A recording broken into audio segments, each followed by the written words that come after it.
Bonjour et bienvenue sur la chaîne de Studio Jiminy. Je suis Nicolas Gir et aujourd'hui dans cette vidéo, on va s'attaquer à une problématique de retouche de portrait, à savoir le duvet.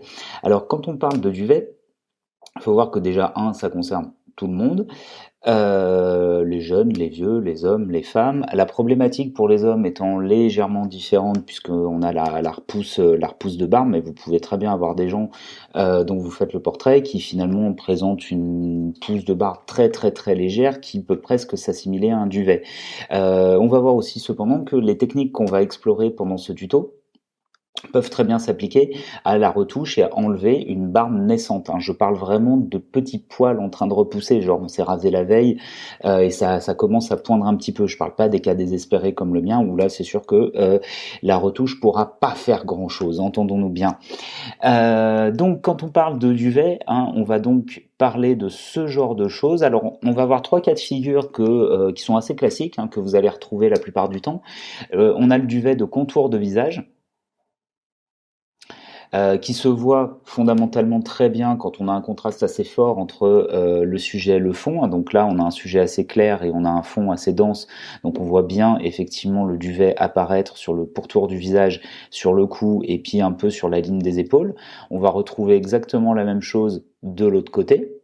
Ensuite, on va avoir le duvet classique au sens où on l'entend, le petit duvet qui se trouve au niveau des commissures, juste au-dessus de la commissure des lèvres, et qui peut, le cas échéant, se prolonger au-dessus de la ligne de la lèvre supérieure. Et puis ensuite, on va avoir le duvet qui va être révélé par un certain type de lumière. Alors, de ce côté-là, donc on va parler de notre droite et de notre gauche à nous face à l'écran. Donc sur la partie droite, le portrait est éclairé par une lumière diffusée. C'est le genre de lumière qui révèle assez peu les détails. Et de l'autre côté, on a une lumière en contre, hein, qui vient de 45 degrés arrière et qui, elle, est une lumière dure et rasante. Donc ça, c'est le genre de lumière qui révèle toutes les aspérités d'une surface. Et donc là, on voit effectivement apparaître le petit duvet. Donc on a finalement trois problématiques différentes qui se posent à nous et on va voir comment résoudre ces retouches. Alors on va commencer par la bonne vieille habitude de dupliquer son arrière-plan. Ça nous sera utile déjà pour faire des avant-après et se rendre compte de où on en est jusqu'où on est allé. Et puis aussi en cas de pépin, ça va permettre de pouvoir revenir sur une version d'origine de notre photo.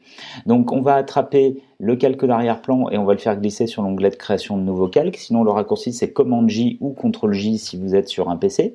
Et donc ça on va l'appeler retouche duvet.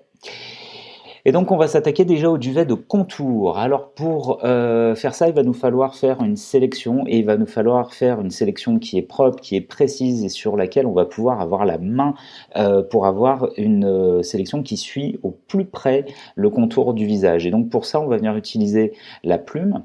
Donc on va partir de là, alors vous partez du haut, du bas, comme vous voulez, hein.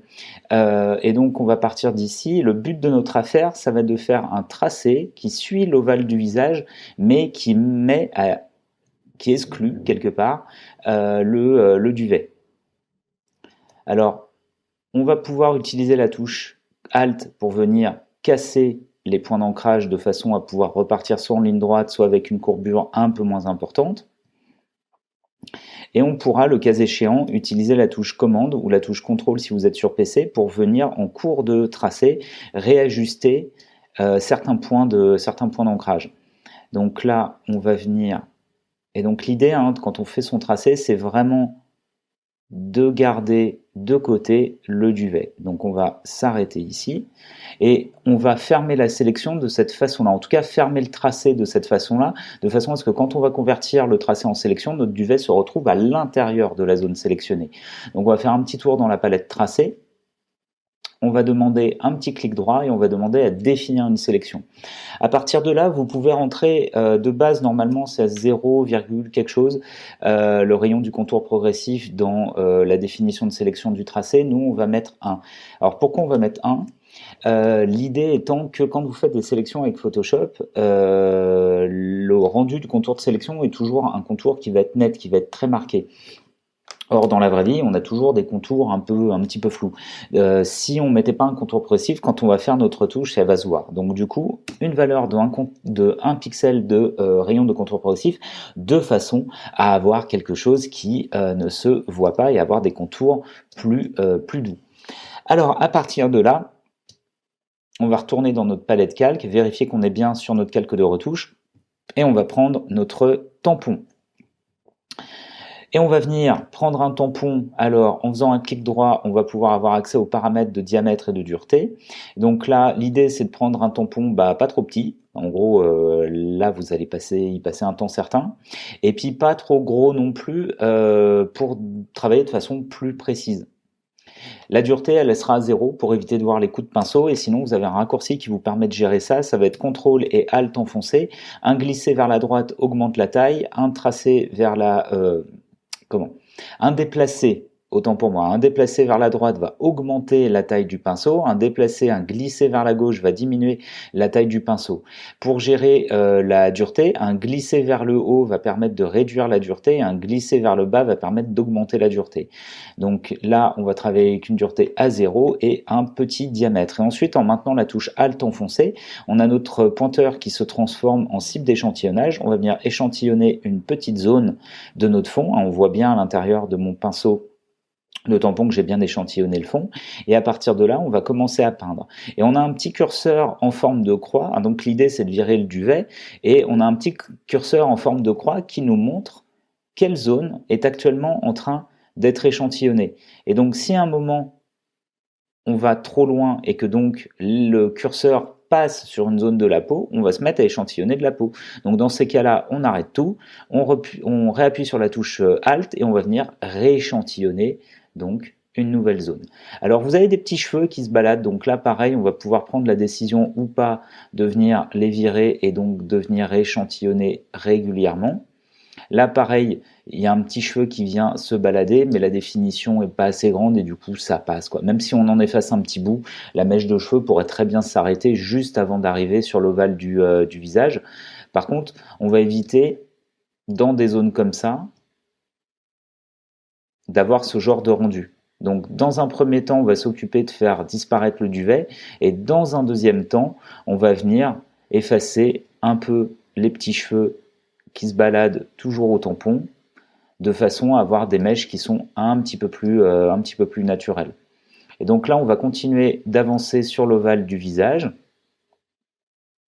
pour venir enlever la suite du duvet et le cas échéant, les petits cheveux récalcitrants.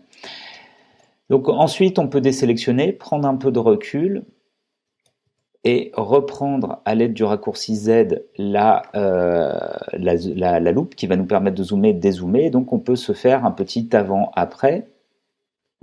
Et donc ça permet de voir que effectivement on a retiré de façon efficace notre duvet. Donc on va pouvoir s'occuper de la deuxième partie de notre visage. On va aller donc de l'autre côté. Et là pareil, on va venir utiliser donc notre plume pour venir faire une sélection qui va permettre de garder en dehors de la zone notre petit duvet. Tac. Et donc là, de la même façon, on va fermer par l'extérieur du visage, retourner dans Tracer, clic droit, définir une sélection, on va valider avec OK, et on retourne dans les calques, juste pour être bien sûr de là où on va bosser. Et donc là, pareil, on va venir échantillonner une zone pas trop lointaine, il faut vraiment que ce soit limitrophe, de façon à avoir une cohérence dans la matière qui sera dupliquée.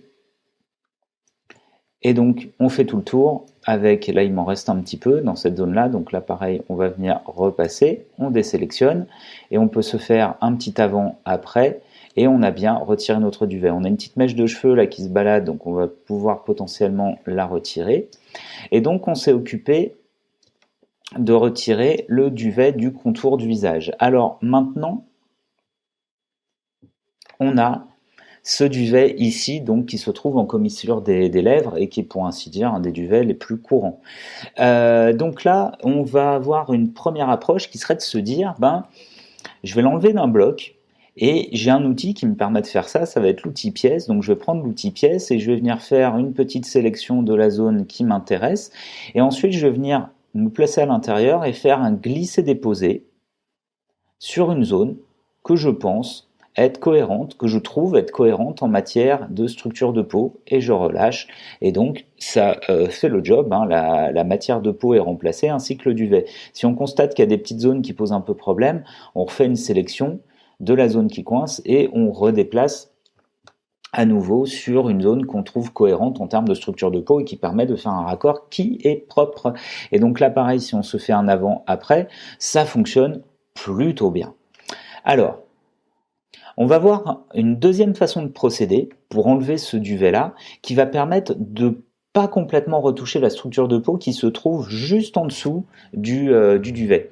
Donc pour ça, je vais remonter donc au niveau de l'historique juste avant l'utilisation de mon outil pièce, et donc on va en arriver ici. Et donc la méthode que je vous propose à partir de là, c'est également la méthode qu'on va venir utiliser pour enlever tout ou partie du duvet qui se trouve ici. Avant d'aller plus loin, il faut quand même que je vous prévienne d'un truc, ça va être long. Ça marche super bien, c'est top, c'est pas très compliqué, mais c'est long. Donc il va falloir s'armer de patience. Alors, c'est parti. Ce qu'on va venir faire dans un premier temps, c'est relativement donc zoomer sur la partie qui nous intéresse à retoucher. On va s'armer du tampon, mais là, on va pas faire comme tout à l'heure. On va venir dans la barre d'options du tampon, venir régler le mode de fusion. Alors, c'est des éléments que j'aborde dans les masterclass que vous allez pouvoir trouver sur le site du studio Gemini, les modes de fusion. Je vous refais un topo relativement bref sur la question. C'est que les modes de fusion, c'est des choses qu'on va retrouver à la fois pour gérer de la fusion entre calques, et c'est des choses qu'on va retrouver également pour gérer la façon dont va se comporter un outil de dessin, donc le tampon, les correcteurs, le pinceau, ce genre d'outils. En gros, vous avez trois familles qui se dégagent. Je vais volontairement pas parler de ce qui se trouve dans la partie basse de la colonne, mais vous avez trois familles qui se dégagent. La famille obscurcir, produire et ainsi de suite, qui va servir à garder les tons foncés du calque auquel le mode de fusion est appliqué, et donc par transparence, on va voir apparaître des éléments du calque du dessous, mais ne sont conservés du calque supérieur que les parties les plus foncées. De la même façon, avec les modes de fusion éclaircir, superposition, densité, couleur, moins, et ainsi de suite, les parties du calque auxquelles le mode de fusion est appliqué, les parties du calque qui ne seront conservées sont les parties les plus claires et qui vont être donc mélangées avec le calque du dessous, et seront volontairement exclues les parties les plus foncées. Alors, si on se la fait très brièvement avec un dégradé qui va aller donc du noir au blanc, juste pour bien comprendre de ce dont il est question. Alors plutôt un dégradé linéaire, ce sera mieux. Donc comme je vous disais, les modes de la famille obscurcir produit ne conservent que les tons foncés et virent les tons clairs et une partie des tons moyens. Quant à la famille éclaircir, superposition et ainsi de suite, eux vont conserver les tons clairs et virer les tons foncés, les rendre transparents, tout du moins, c'est là que la nuance est importante, ça va devenir transparent, et vont donc conserver les tons clairs et une partie des tons moyens, et vont rendre transparent une partie des tons moyens et toute la gamme de tons foncés. Et avec les modes type incrustation ou lumière tamisée, c'est un peu l'inverse qui va se passer, c'est qu'on va virer la gamme de tons moyens et on va conserver une partie de la gamme de tons clairs et une partie de la gamme de tons foncés. Là, on voit bien avec lumière crue, on voit bien que la gamme de tons moyens est rendue transparente, et que la gamme de tons foncés, la gamme de tons clairs reste, et que à partir de là, pour les modes éclaircir superposition, c'est la famille de tons clairs qui est conservée, et pour la famille obscurcir produit ainsi de suite, c'est la gamme de tons foncés qui est conservée. Ce petit point étant fait, on va utiliser donc le tampon et on va se poser la question de ce qu'on veut retirer. Et ce qu'on veut retirer, c'est des petits poils foncés sur des tons clairs. Donc, on va venir se mettre en mode de fusion éclaircir au niveau de la barre d'options du tampon.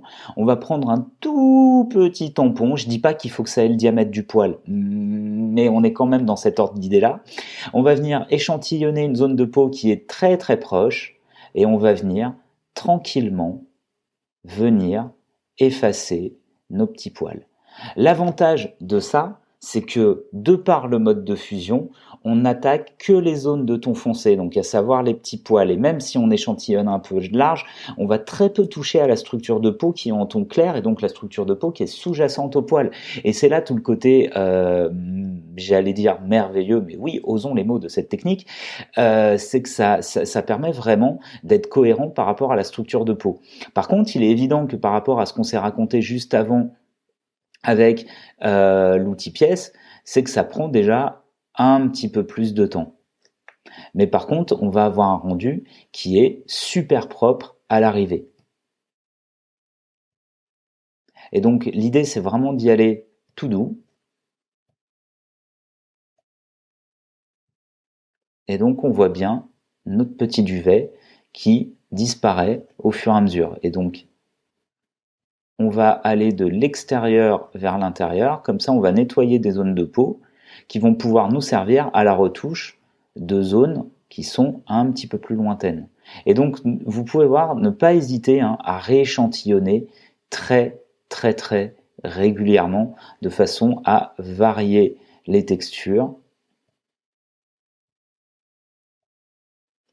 et donc venir retirer nos petits poils.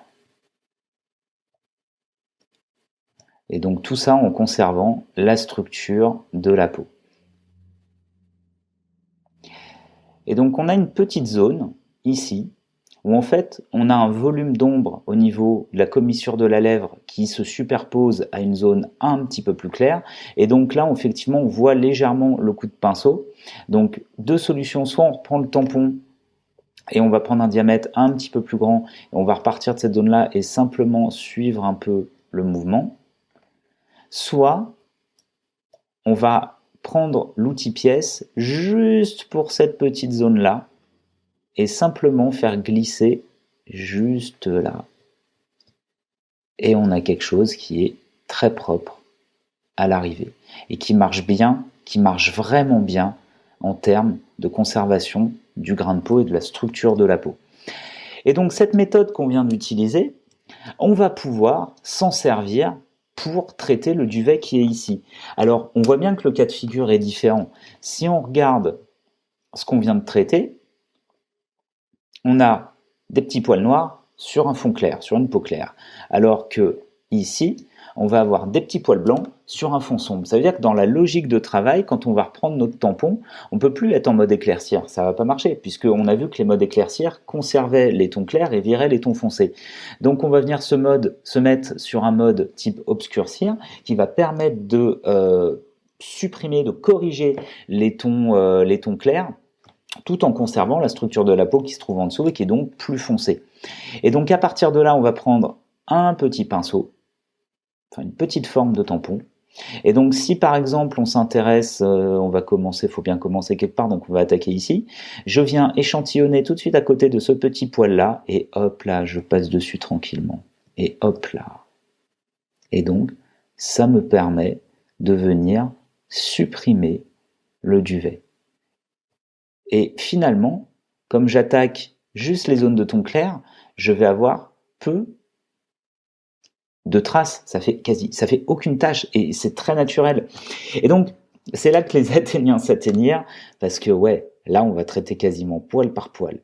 Dans ce genre de situation, on peut oublier tout ce qui va être retouche globale. Donc par exemple, alors on pourrait envisager une séparation de fréquences de façon à avoir un certain nombre de calques qui nous permettent de traiter cette surface-là avec peu d'interaction de couleurs, mais ça va pas forcément changer la donne en termes de longueur du traitement. On peut oublier également tout ce qui est effet de flou de surface, flou gaussien, ce genre de truc où on se dit bah finalement je vais mettre un flou, peut-être jouer avec l'opacité et puis mettre un masque et venir peindre sur la zone qui m'intéresse pas. À l'usage, on se rend compte que ça marche pas parce qu'on altère à la fois le grain de peau et on altère à la fois le duvet qui pour autant ne va pas disparaître parce que ça reste une texture au final le duvet. Donc pour ce genre de situation, et a fortiori si vous avez un duvet qui va venir passer là sur la partie qui est juste au-dessus de la lèvre supérieure, il n'y a pas de traitement global qui fonctionne si on veut faire un travail propre. Alors c'est sûr que si vous êtes sur des tailles d'images toutes petites, que c'est des trucs qui sont destinés à être postés sur les réseaux sociaux, peut-être pas trop rentrer dans le détail, donc oui, un traitement de surface un peu global, ça pourrait marcher. Parce que finalement les gens vont pas rentrer dans le détail et ça va pas se voir.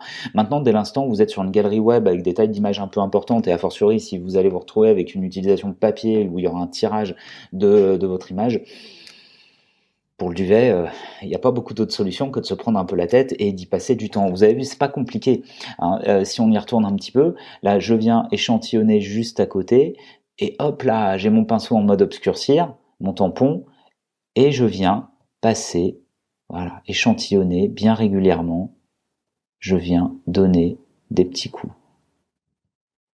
Et alors, c'est long, hein, mais je vous assure, et donc si on se fait des petits avant, après, on voit que ça marche bien, hein. Alors le problème que vous pouvez potentiellement avoir, c'est qu'une fois que vous avez commencé, c'est difficile de s'arrêter en cours de route, parce que par effet de contraste, les zones qu'on a traitées par rapport aux zones qu'on n'a pas traitées, il y a une petite différence de luminosité, donc le petit duvet est clair et la peau est plus sombre. Donc mécaniquement, par jeu de contraste, ça va finir par se voir. Donc en gros, bon, vous pouvez prendre la décision d'en enlever que certains, mais à partir du moment où on a commencé à décider d'enlever des poils de duvet, c'est difficile de pas aller au bout de l'action parce que ça peut finir par se voir, hein. On peut être amené à en laisser certains, mais par contre, le maître mot quand on est sur ce genre de retouche, c'est déjà bon les modes de fusion par rapport à la couleur du poil versus la densité de chromie, de la densité de lumière de la peau. Donc poil sombre sur un ton, sur une peau claire, on va être sur des modes type luminosité, pardon, éclaircir, et des petits poils clairs sur une peau plutôt sombre, on va être sur un mode plutôt obscurcir. Et par contre, pour avoir le meilleur rendu possible, c'est une toute petite taille de pinceau, et j'échantillonne dans le voisinage immédiat de ce que je veux enlever. Il ne s'agit pas d'aller chercher un truc ici pour le mettre là, parce que là, ça va faire des pâtés, clairement. Donc c'est vraiment, vraiment, vraiment dans le voisinage immédiat. Et c'est pour ça que c'est long, parce qu'on va être amené très souvent à déblayer, enfin c'est moi l'expression, à venir nettoyer, on va dire, des zones pour pouvoir en traiter d'autres et ainsi de suite. Donc ça va être long, mais ça marche. Mais ça va être long, mais ça marche. Donc c'est un pour et un contre à peser. Mais quand on se fait un petit avant-après, faut reconnaître que c'est terriblement efficace. Donc là, on va pas forcément traiter la zone en entier. Vous avez compris le principe. Allez, si on s'en fait un petit dernier pour la route, regarde, celui-là, il est pas mal, ça va bien partir. Et hop là, et là aussi. Voilà, là aussi. Là aussi. Enfin bref. Et donc on pourrait, hein, comme je vous le disais, y passer un temps certain et un certain temps. Donc à l'issue de ça, on pourra enregistrer au format Photoshop pour pouvoir venir rebosser sur notre image. Et si on est sur du print, on enregistrera au format TIFF selon les recommandations de l'imprimerie ou du labo à qui on s'adresse. Et pour le web, on fera un enregistré donc au format JPEG ou PNG en fonction de ce qui vous occupe. Vous pouvez aussi choisir la commande fichier exporter et donc enregistrer votre image pour le web en fonction de considérations de poids mémoire. Voilà, c'est tout pour ce tuto. Vous pouvez retrouver l'image donc en téléchargement ici dans la description. Pour ma part, je serais très content de vous retrouver, notamment sur Instagram. C'est là où je me trouve le plus comme réseau social. N'hésitez pas également à visiter la page Facebook du studio Jiminy et notamment la page sur les challenges photos. On lance régulièrement des challenges et faut reconnaître qu'il y a une bonne ambiance et on s'amuse plutôt bien. Et il y a des photos, mais des trucs juste dingues. Donc n'hésitez pas à aller voir. Quoi d'autre Eh bien, je vous dis à bientôt et je vous retrouve donc prochainement pour un autre tuto sur Photoshop. Au revoir.